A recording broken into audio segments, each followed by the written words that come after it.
आज हम ब्रह्म पुराण की प्राचीन और गहरी ज्ञान की दुनिया में प्रवेश कर रहे हैं। इसे अक्सर आदि पुराण कहा जाता है, यानी सबसे पहला पुराण।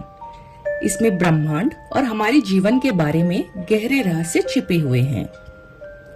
लेकिन हम इसे सिर्फ एक पुरानी कहानी की तरह नहीं देखेंगे। हम इसमें से ऐसे ज्ञान निकालेंगे जो आज के जीवन में काम आ सके, जैसे अपना उद्देश्य समझना और अपनी मनचाही जिंदगी बनाना। तो चलिए शुरू करते हैं।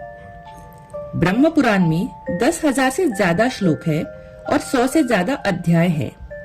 इसके मुख्य विषय है ब्रह्मांड की रचना, पृथ्वी और ब्रह्मांड का वर्णन, जीवन के कर्तव्य, तीर्थ स्थान और मोक्ष का मार्ग।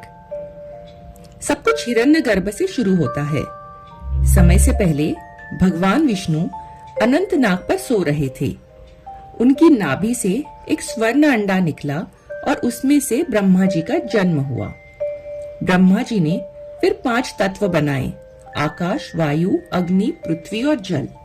उसके बाद मन, बुद्धि और अहंकार बनाया और फिर देवता, दानव और मनुष्य। ईश्वरीय इच्छा से समय बना, स्थान बना और पूरा ब्रह्मांड अस्तित्व में आया।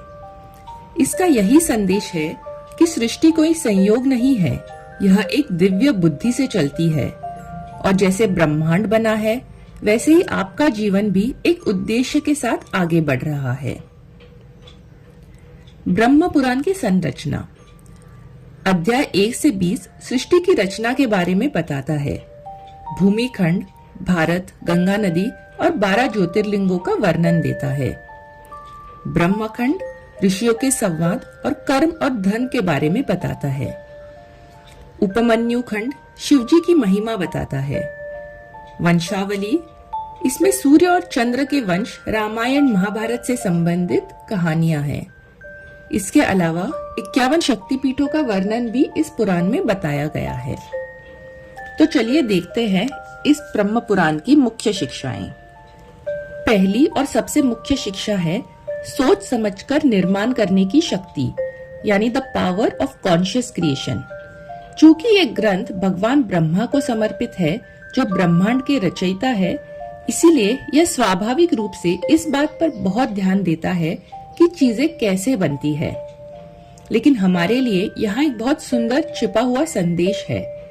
जैसे ब्रह्मा जी बड़े ब्रह्मांड, ग्रहों, तारों, महासागरों का निर्माण करते हैं, वैसे ही हम अपनी छोटी सी दुनिया के रचयिता है।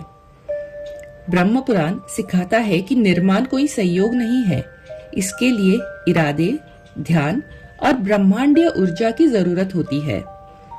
हमारी जिंदगी में इसका मतलब हमारे विचारों और इरादों की शक्ति से है। हम लगातार अपनी वास्तविकता बना रहे हैं। जब हम अपने अंदर की स्थिति को अपने सबसे ऊंचे इरादों के साथ जोड़ते हैं, तो हम उस ब्रह्मा वाली ऊर्जा में कदम रखते हैं। हम अपनी जिंदगी के सिर्फ मुखदर्शक बनना छोड़ देते हैं और एक सक्रिय जागरूक रचयिता बन जाते हैं। दूसरी सीख, कर्म का न टूटने वाला नियम और धर्म का महत्व। ब्रह्म पुराण हमारे कामों के नतीजों को समझाने में बहुत समय देता है। यह बताता है कि हम दुनिया में जो ऊर्जा भेजते हैं, चाहे वो अच्छी हो या बुरी, वह समय के चक्र में घूमकर वापस हमारे पास जरूर आती है। लेकिन यह हमें सिर्फ नियम बताकर नहीं छोड़ता, यह हमें समाधान भी देता है, और वो है धर्म।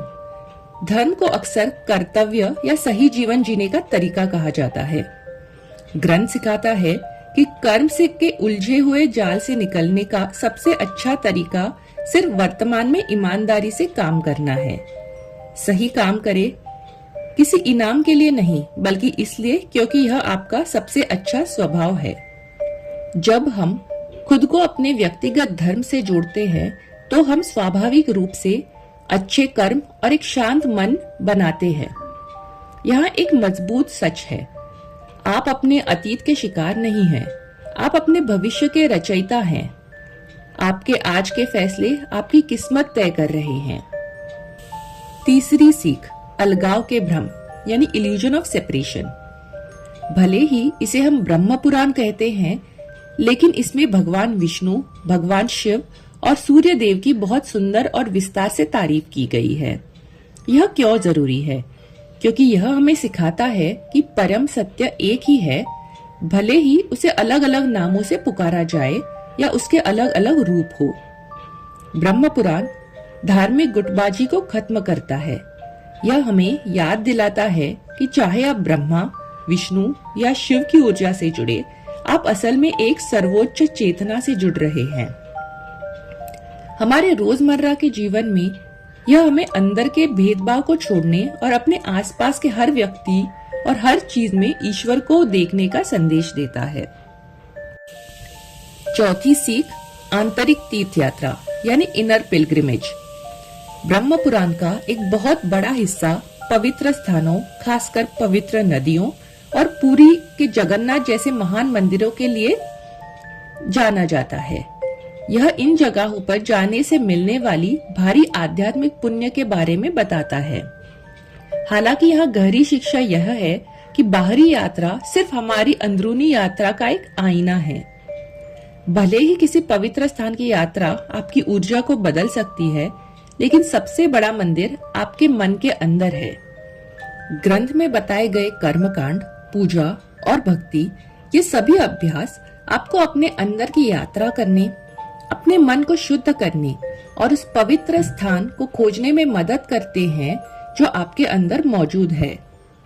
अंत में ब्रह्म पुराण हमें समय के चक्रों और मोह छोड़ने की कला के बारे में सिखाता है। यह समय के बड़े युगों का वर्णन करता है और बताता है कि कैसे भौतिक दुनिया में हर चीज का निर्माण होता है, उसे संभाला जाता है और अंत में उसका विनाश हो जाता है। यह सुनने में थोड़ा भारी लग सकता है, लेकिन यह वास्तव में हमें बहुत आजादी देता है। यह हमें सिखाता है कि कुछ भी हमेशा के लिए नहीं है। यह जानना कि सभी भौतिक चीजें, परिस्थितियां और यहाँ तक कि संघर्ष भी अस्थायी है, हमें चीजों से मोह नहीं रखना है, यही सिखाता है। हम जीवन को पूरी तरह से जी सकते हैं, अपने सपने पूरे कर सकते हैं और गहराई से प्यार कर सकते हैं, लेकिन उन नतीजों से चिपके बिना जो हमें दुख देते हैं। ब्रह्म पुराण में बताया गया है एक अंतिम लक्ष्य मोक्ष का, यानी जन्म और मृत्यु के चक्र से मुक्ति।